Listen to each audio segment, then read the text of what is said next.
Diciamo che attraverso la tecnica del racconto ci fa entrare dentro quello che possiamo dire sia la testa che il cuore di noi stessi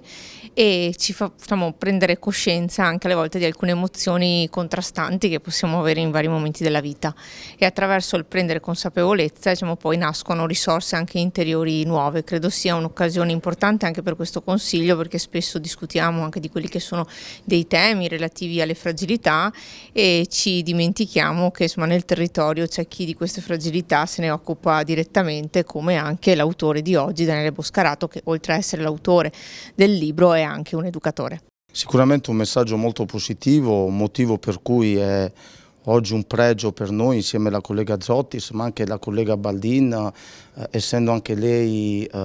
concittadina di Daniele Boscarato, autore di questo libro. È un segnale positivo che viene da chi nella vita fa l'educatore, quindi in qualche modo ha una visione diversa da quella che può essere anche la nostra politica, nonostante, come diceva la collega, spesso discutiamo di fragilità, ma declinarle in una speranza, in una chiave di lettura positiva, è fatto con chi in qualche modo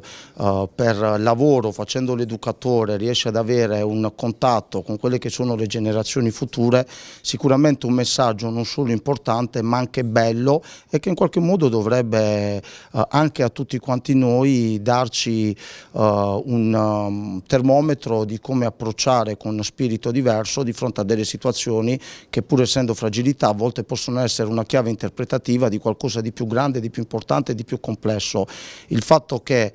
si parti anche con una visione da chi quotidianamente ha il rapporto con le generazioni future è un bel messaggio di speranza di un giovanissimo autore veneziano, Chioggiotto, che ci mette del proprio per condividere queste esperienze positive che sicuramente sono frutto del suo bagaglio. È un libro di racconti, quindi sono 6 storie, brevi o brevissime, e potrei definirli degli estratti o comunque delle istantanee di quotidianità, e nulla quindi di spettacolare, ma proprio dei piccoli estratti della quotidianità dei loro protagonisti, e a partire dalla quale ho provato principalmente a far esprimere come la fragilità, come le paure che possano emergere nelle situazioni dell'ordinario possano trasformarsi in un'occasione, quindi in una transizione nella propria vita.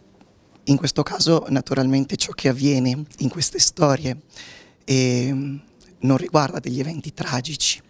ma quelle piccole grandi difficoltà che si possono incontrare anche in un percorso di crescita. Infatti i protagonisti sono generalmente giovani, magari bambini, ragazzi, oppure durante un percorso universitario. E si tratta però di quelle situazioni che permettono veramente uno slancio, la possibilità di cambiare, una maggiore consapevolezza dei propri limiti e quindi anche delle proprie potenzialità.